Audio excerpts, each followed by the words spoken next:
Lately, I have been really enjoying painting pet portraits, and so far, I have painted my neighbor's cat.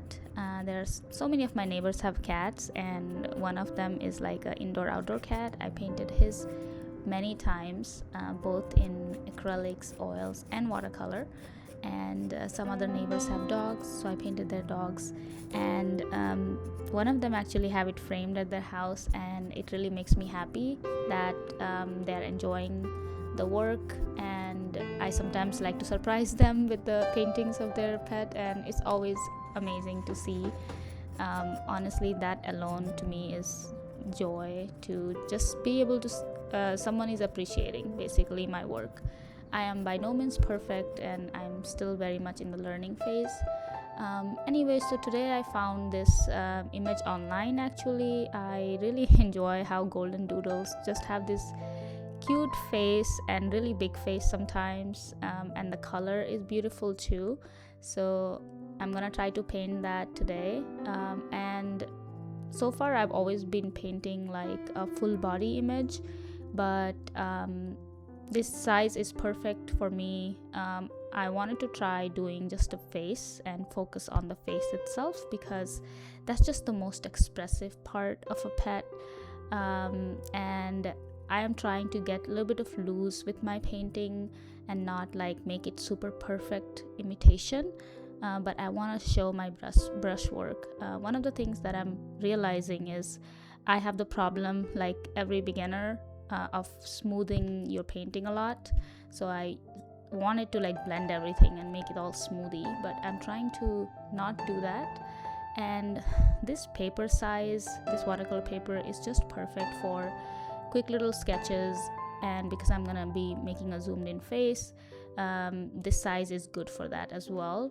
So I don't have to make a super big face, and I also don't have a lot of time. I finished my work today, and so I have just like 30 minutes or so to paint, and this video is clearly speed up a little bit, but it took me around 30 to 40 minutes, so that's the amount of time that I was able to invest. And I like to do my paintings in one sitting if possible, unless they are oil or like one of those big paintings for watercolor, which is why I really enjoy watercolor.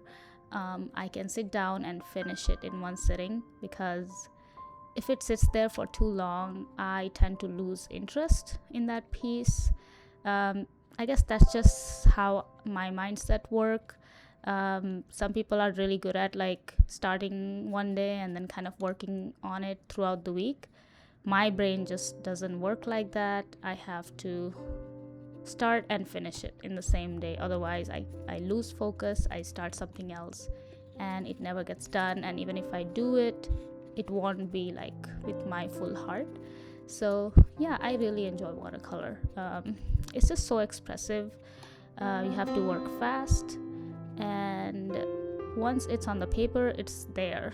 There is like no take backsies, which I enjoy. I know that can be scary, but for someone like me who wants to control everything, I think watercolor just really provides that way to just let it go, like let go of that control. With oil painting, I constantly keep going and keep working on that painting, and I just don't know when to stop. With watercolor, I find that it is much easier to know when to stop, and because I have to get it done quickly. So as someone who works in tech and is constantly on the push to learn the latest thing, the latest AI tool, the latest whatever comes out, I kind of have to know that as my profession. So it is exhausting, and I think painting like this or creating like this is the only way I can survive through that. So I prioritize my time to do this. Some days are really difficult to even pick up the brush or even think about painting, because you're just in that zone, and so many news and information overload. So it just feels impossible, and it feels much easier to just pick up your phone and scroll, whether Instagram or TikTok or whatever. Just scroll those short videos, and next thing you know, you spend an hour or 2 hours seeing everything, all the news and all the videos, but not really knowing. And then after that, I always end up feeling bad, and I feel like, wow, I could have just spent time painting or doing something meaningful and mindful with my time. Instead, now it's night. So it is about discipline as well, because my feelings and the way I feel doesn't always help me.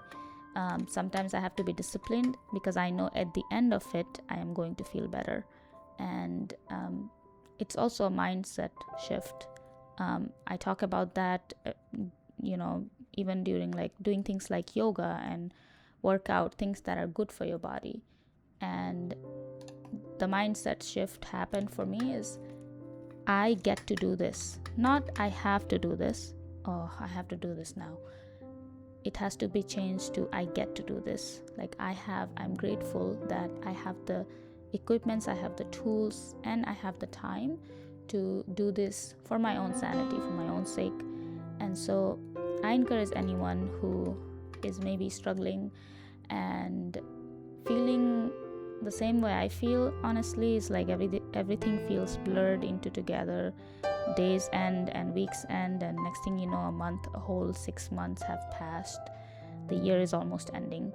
And if you feel that way and life is moving too fast, I encourage finding like one thing, even if it's 10 minutes, 15 minutes a day, just spending with yourself, whether it's walking mindfully without any phone or listening to music, just being present, whether it's writing a poem. Recently I found my old notebook when I went home. I used to write poems, and I had forgotten that, as children we do so many things, and without the pressure that it has to be perfect. And I was reading my own poems, and I was like very surprised at they weren't that bad. I mean, they were not the greatest poems, but they were actually good, and I was very surprised to see that. I had forgotten about that.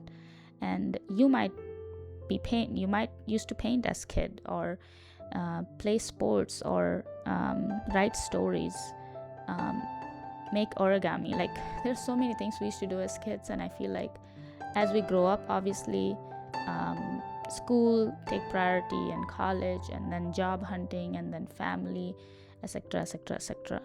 It's like then we never really have the time for ourselves. So in order to fulfill myself, and so that I can do all my responsibilities to the 200%, I need to fill my own cup. And I cannot obviously pour out of an empty cup, right? So if you give yourself that 15 minutes time, I can guarantee that will have so much positive changes in the rest of your life. And I have seen this firsthand. Like, I had give up painting. I used to paint a lot as kid. Life happened. I moved countries, came to the US, and I had not painted in many, many, many years, until my friend then, who is my now husband, showed me Blix, and I was amazed. My mind was blown as somebody who had never seen a store that big, and to see all the painting supplies in one spot, like, I was so excited. And that's where I got like some paint kits. That was like many years ago. It was like almost 8 years ago. And even after that, I painted for a few maybe months after that, and then got busy with my career and stuff, until very recently, maybe 5-6 months, I started painting again in watercolor, which I love. And I'm trying to go deeper, not because I have any pressure to try to be perfect and really good at it, because I really enjoy it, and I enjoy expressing myself through art and creating. And I think if I'm disciplined and if I keep doing, if I keep learning, I just want to challenge myself in a good way, in a healthy way, and just to learn to be able to express myself better. And that's what it's really about. I think there's so much pressure to be perfect in any hobby. Like if you pick up like guitar playing, immediately, either your friends or yourself, we just have this pressure, like now I have to learn all these songs and I have to really get good at it, otherwise there's no point to it. But the point itself is just to do it, and just because you're having fun. Once you're having fun, if you feel like you want to take it to the next level and really get deeper, only because you're enjoying it, not because you're pressured to be perfect in it, because you're seeing all these YouTube videos and they're all telling you that you need to be perfect. And when you start comparing yourself with what you see online, that is a very slippery slope. I myself look on Instagram and YouTube, and I see so many amazing artists, and sometimes I feel like, wow, this really sucks. But hey, guess what? Everybody starts somewhere, and I have to remind myself, why is it I'm doing this? I'm doing this for fun and to enjoy myself. And if I get better at it while doing it, that's awesome. I'm really enjoying how this is turning out. Thank you so much for watching and being here.